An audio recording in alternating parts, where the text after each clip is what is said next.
Entendes o que estás lendo? O podcast que te leva através das páginas da Bíblia. Livro por livro. Capítulo por capítulo. Uma exposição bíblica emocionante. Aperte os cintos e embarque comigo nesta viagem.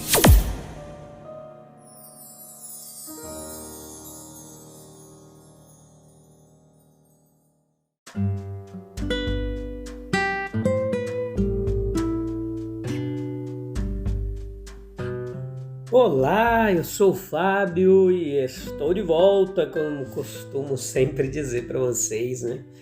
Para nós juntos aprendermos mais um pouco da Palavra de Deus. Tudo bem com vocês? Alegria tê-los de volta. Como vocês estão hoje? Coraçãozinho, como é que tá? Em paz ou atribulado? Alegre ou triste? Então vamos tirar o foco um pouquinho dos problemas, vamos focar na Palavra de Deus. Nos dá direção, nos ajuda a termos direções, né? Insights de como tomarmos as nossas decisões. Isso é importante. A palavra de Deus, ela é luz que ilumina o nosso caminho. E a gente vai continuar hoje, Lucas capítulo 9, a parte terceira, episódio de número 298. Essa é a quarta temporada do Evangelho de Lucas. O meu bem-vindo a você que está chegando aí pela primeira vez e você que sempre está conosco, um forte abraço e vamos lá. Leia o capítulo 9, se possível, do Evangelho de Lucas, vem para cá, convida mais gente antes e vamos juntos nessa jornada através das páginas da Bíblia, capítulo por capítulo, muita teologia, muito conhecimento bíblico compartilhado para você, com você de forma gratuita. Então o Salvador que retornava, ele encontrou seus discípulos, no versículo 37 ou 42 aqui para frente do capítulo 9, ele retorna e encontra os seus discípulos impelidos diante do ataque hostil dos inimigos, de seus inimigos, mas a sua presença logo serviu para restaurar ali o dia. E em pouco tempo Jesus transformou o fracasso humilhante em um alegre triunfo. Foi a doença do seu filho ali, a criança lunática que foi curada, que levou o homem a buscar a Jesus. Foi o seu forte amor paterno que o levou a insistir em seu apelo, que lhe permitiu superar seus medos e obter essa valiosa vitória. Deus, ele emprega muitos instrumentos para conduzir seus filhos ao seu reino. Desculpa, deu uma engasgada aqui, mas vamos lá.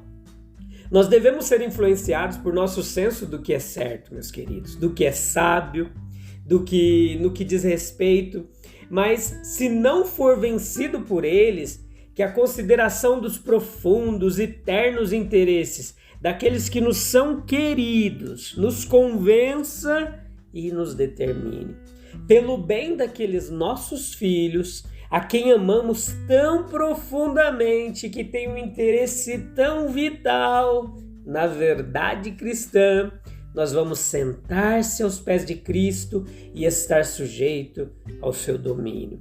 Não poderia haver um caso pior de possessão do que este aqui. Os versículos 39 e 42 aqui do capítulo 9, você pode notar que se as forças malignas pudessem triunfar sobre o espírito benevolente, certamente teriam triunfado aqui. Mas tudo foi realizado quando Jesus o tomou pela mão, como diz lá em Marcos, e assim é com as piores doenças espirituais que nos assolam a todo instante. Elas podem parecer tão ruins que aos nossos olhos pareçam incuráveis. Pode ser a opinião geral de todos que o caso é totalmente sem esperança e sem solução. Mas as almas mais aflitas serão curadas, as mais tristes consoladas, as mais desanimadas cheias de uma nova e abençoada esperança. Os mais caídos e mergulhados no pecado elevados à pureza e até à beleza e nobreza de espírito e de vida. Quando a voz divina ela é ouvida pedindo para ser consolada, quando a mão divina é colocada sobre o coração partido ou a alma contaminada e culpada. Esse pai, ele tinha muito a superar. A relutância natural que ele teria de trazer o pobre endemoniado para tal publicidade. O fracasso dos discípulos em efetuar uma cura, bem calculada como era para desencorajá-lo, desencorajar a sua própria fé imperfeita. Mas ele superou tudo isso e ganhou seu apelo. Muitos podem ser os obstáculos no nosso caminho, de nosso caminho. Pode ser circunstanciais, podem ser interiores espirituais, mas se houver um espírito inteiramente sincero, eles não prevalecerão sobre nós. Triunfaremos sobre eles e seguiremos nosso caminho com nossa causa conquistada e nossos corações alegres.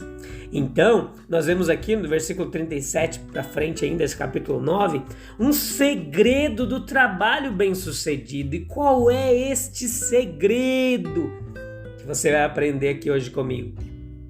Nós vimos que a transfiguração ela foi resultado da oração, mas não foi o fim da oração. Presta atenção, ó. Essa foi a preparação para um serviço adicional que viria. A glória, ela não é o fim, mas apenas um acompanhamento incidental de devoção de espírito. É trabalho para Deus, mas serviço em seu reino, que é o objetivo de todos os meios de graça. E agora esses versos, eles trazem à tona em diferentes aspectos o segredo do trabalho bem-sucedido. E vamos aqui notar e separar isso aqui para você. Veja que o trabalho bem-sucedido ele deve ser em oração. Versículo 37 a 42. Nós temos aqui um caso de fracasso por parte dos 9 discípulos e de sucesso por parte de Cristo. E a diferença entre os dois casos era que Cristo estava orando na montanha, enquanto eles estavam sem oração lá no vale. Veja que a falta de oração e impotência, elas andam de mãos dadas.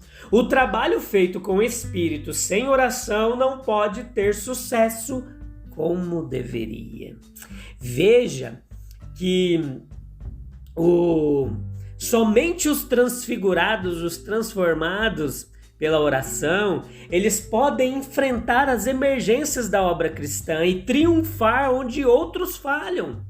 Alguns casos, eles são sem dúvida mais difíceis do que outros. E alguns demônios, alguns maus do nosso caminho, eles fazem uma luta mais difícil do que outros.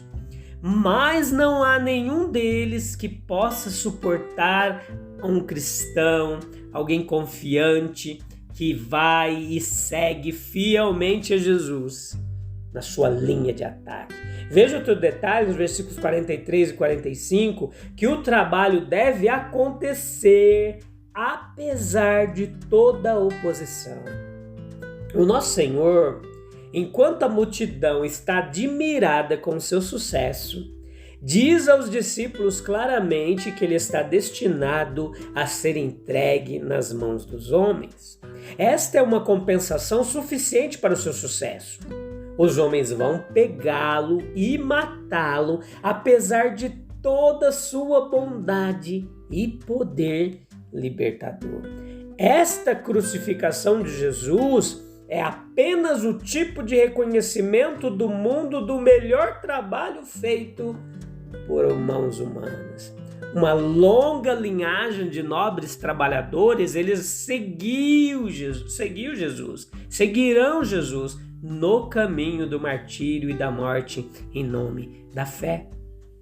Que nenhum trabalhador, então, se surpreenda com a malignidade e a resposta perversa do ser humano ao servo de Cristo. Então veja que o trabalho bem-sucedido ele deve também estar desviado de ambições. versículos 46 e 48. O que é isso?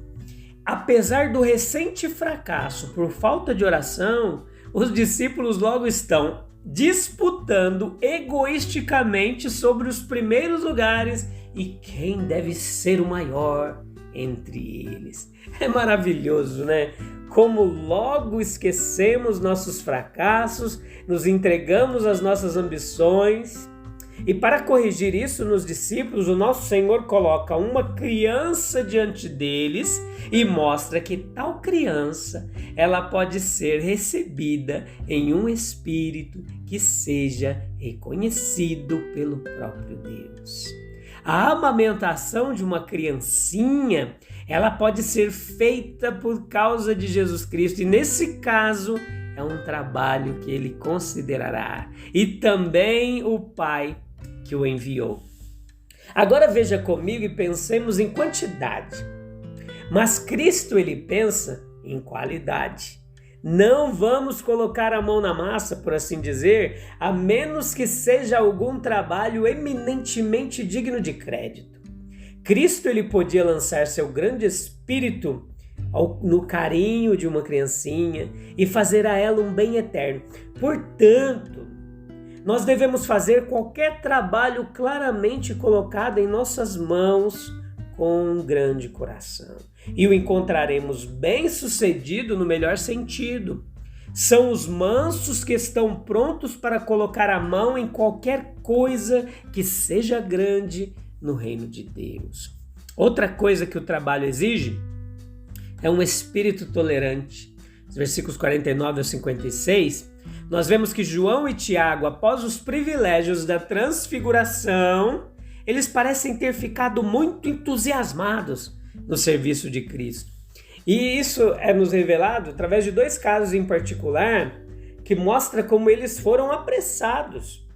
O primeiro foi de expulsão de um demônio pelo nome de Cristo. Alguns judeus, eles testemunharam as expulsões a Cristo, abandonando os métodos e tradições judaicas, tentaram um novo plano e provaram o poder do nome que está acima de todo nome. O obreiro, embora não se unindo aos discípulos, ele estava promovendo a glória do Mestre, mostrando o poder de seu nome. Ele era um aliado, embora não um discípulo do mesmo conjunto. Por isso Jesus os instrui a sempre agir de acordo com o princípio tolerante de que aquele que não é contra nós, ele é por nós, está conosco. O segundo caso em que os filhos de Zebedeu demonstraram zelo exagerado foi numa certa aldeia samaritana, durante as viagens de Jesus a Jerusalém. Nos versículos 51, essa última jornada ela começa e nada vai mantê-lo fora realizando isso. Veja, os samaritanos eles gostariam que ele ficasse com eles, evitasse seus inimigos e os deles. Mas ele não quis ouvir a sua voz e insistiu em subir a Jerusalém. Indignado com isso, uma aldeia samaritana negou-lhe as habituais hospitalidades quando seus precursores a procuravam. E indignados com isso, João e Tiago perguntam se não deveria fazer descer fogo do céu para consumir aqueles inóspitos samaritanos, como Elias havia feito. Samaria foi o cenário desse ministério de fogo. Mas o espírito de Elias não se adequava aos tempos do Salvador. Se o profeta tivesse descido do Monte da Transfiguração, ele não teria insistido em tal atitude como esta. Como uma força destrutiva, ele serviu a sua geração. Mas os discípulos deviam lembrar-se de que salvar os homens e não destruí-los era a sua missão. E de ambos os casos nós aprendemos que o verdadeiro espírito cristão, ele deve rejeitar toda intolerância se quiser garantir o maior sucesso no seu trabalho. Outra coisa que nos chama atenção é que o trabalho bem-sucedido, ele requer o tratamento fiel de casos individuais. O que é isso? Enquanto Jesus subia para a capital, Jerusalém, As pessoas perceberam que uma crise estava próxima. E daí o desejo de alguns, por motivos insuficientes, de lançar sua sorte com aquele que será o rei conquistador. E aqui está um caso em questão. Um homem vem e professa sua vontade de ser um seguidor de Jesus, onde quer que ele vá, mas Jesus desengana ele, indicando que ele não vai ter certeza de nenhuma morada, nenhum alojamento nesse mundo. Talvez o homem esperasse chegar a um palácio seguindo, mas Jesus mostra que os pássaros e os animais têm alojamento mais certo do que ele. E ele assim expôs o perigo do homem e evitou uma decisão precipitada. O segundo caso é um convite ao indivíduo pelo próprio Jesus. É um caso de luto. E Jesus o aproveita para garantir um discípulo. Ele sabia que a melhor coisa que esse coração partido poderia fazer era se tornar um arauto de seu reino. O enlutado naturalmente pede licença para enterrar seu pai, mas Jesus lhe garante que há corações mortos suficientes para prestar o devido respeito aos restos mortais de seu pai. As formalidades do funeral só podem mudar sua prontidão em atraso e negligência. E assim ele o exorta a se tornar um pregador imediatamente. O terceiro caso é o de quem está disposto a seguir a Cristo, mas deseja despedir-se dos que estão em casa. O nosso Senhor diz-lhe a respeito do perigo de olhar para trás. As despedidas em casa poderiam ter resultado em uma despedida para sempre de Jesus. Ele poderia não voltar. Certo, meus queridos? E para a gente aqui já concluir, veja essa relação da igreja com a criança, Lucas 9, 46 ou 48, essa cena que é bem digna da genialidade do artista, né? Os discípulos juntos, mas ainda em desacordo entre si, um olhar frio ou desviado, o mestre com uma criancinha em seus braços, ou lançando um olhar de reprovação para seus discípulos, ou um olhar de ternura para aquele pequeno, a própria criança com expressão confiante, mas curiosa em seu semblante. A cena é sugestiva do pensamento. O que essa criança, o que ela representa para toda a comunidade de cristãos que fazem parte do reino de Deus? Considere comigo o que a criança era para os discípulos. A resposta a esta pergunta é não muito. Eles eram homens devotos e dignos, mas eles eram judeus e compartilhavam os hábitos mentais de seus compatriotas. Para eles, uma criança era de pouca importância, uma para ser mantida cuidadosamente fora de vista, a cargo dos pais ou dos professores, mas supérflua na sociedade. Um demais quando um grande homem estava presente. Quando um grande profeta estava falando, ou um grande curador estava curando. Isso nós sabemos por sua conduta em várias ocasiões. Então a Igreja de Cristo, ela deve encontrar na criança o seu discípulo mais interessante e valioso.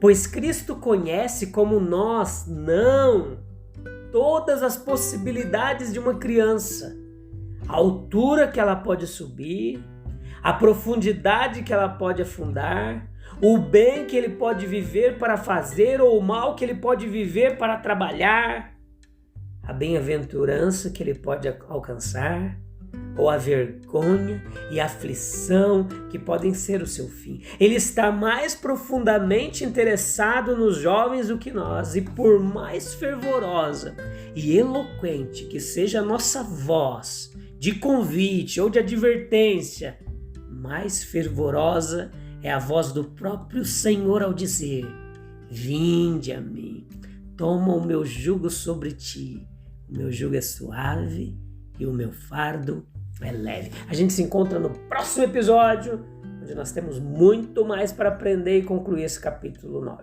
Beleza? Com Deus, um abraço, até breve, tchau, tchau.